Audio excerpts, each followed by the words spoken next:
Joining me now is Dr. Omer Awan, Senior Public Health Contributor for Forbes.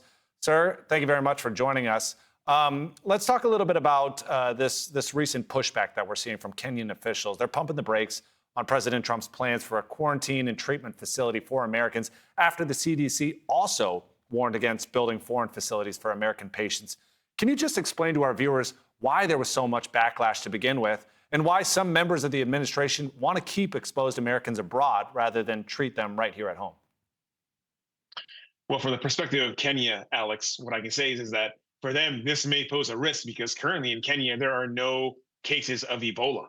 And they don't have the same health infrastructure that we do at the United States. So to bring some of these infected patients or exposed patients, that risks potentially spreading Ebola in Kenya. So that's the concern that's coming out of Kenya. Now, from the United States, the administration and the State Department wants to keep Ebola out of America at all costs. So that's why they want to quarantine and keep people abroad, either in Kenya or then maybe treated in Europe if they get infected. The concern from the CDC and many health individuals and public health experts, like myself, for example, is that we have biocontainment units here in the United States that specialize in the treatment of Ebola. And these are American citizens who many of whom will be doctors and public health officials who may be exposed.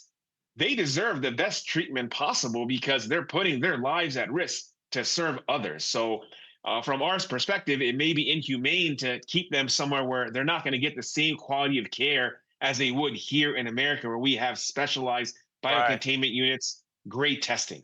Yeah, tell me about that. What sort of opportunities do we have here on America to actually treat Ebola patients? What does that look like, and what sort of benefits come with actually treating on American soil?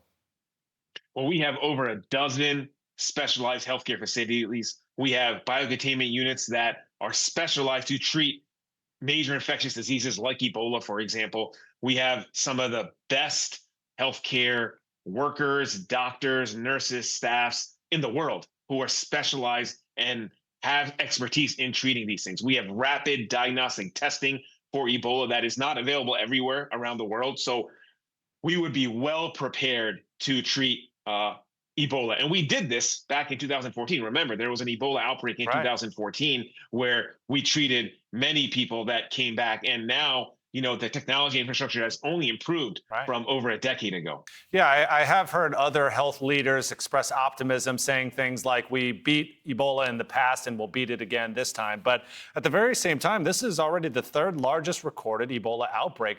What's making this specific strain harder to contain?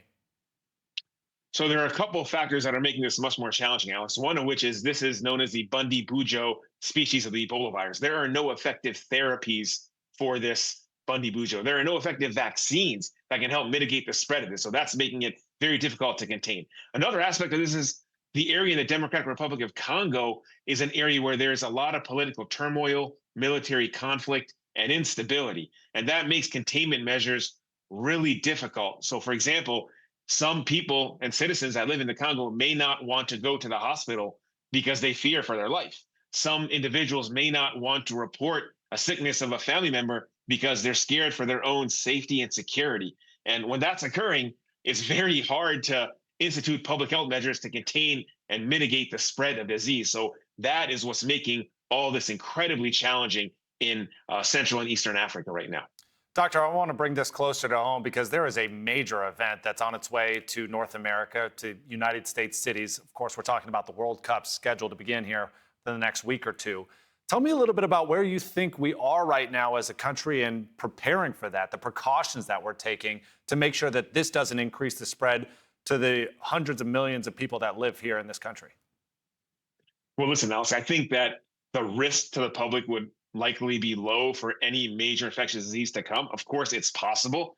Can Ebola come to the United States? The answer is yes, because infectious diseases don't respect international borders. But I will say the risk is very low. What we need to do as a nation is to be proactive as opposed to reactive as we have had done in the past. So that means enhanced screening at airports, for example, making sure that we're able to test very effectively and efficiently and fast if there are positive cases of any infectious disease. And this isn't just about imported cases, we can also spread measles to other foreigners that come here. Remember, measles has been a major issue here in the United States with nearly almost 2,000 cases this year alone. So it's entirely possible that people from other countries come to the United States and then they get infected with measles. So we have to be prepared. We have to be able to test readily. We have to be able to treat all of these diseases if they do occur. But I do believe that the risk in general will probably be low to the general American public during the World Cup. Yeah, that's good news. And you reassure me when you say things like that. I mean, obviously, America's a melting pot. We hope it does not also include infectious diseases as well. Dr. Omer Awan, thank you very much for everything you do, sir. My pleasure. Thanks for having me, Alex.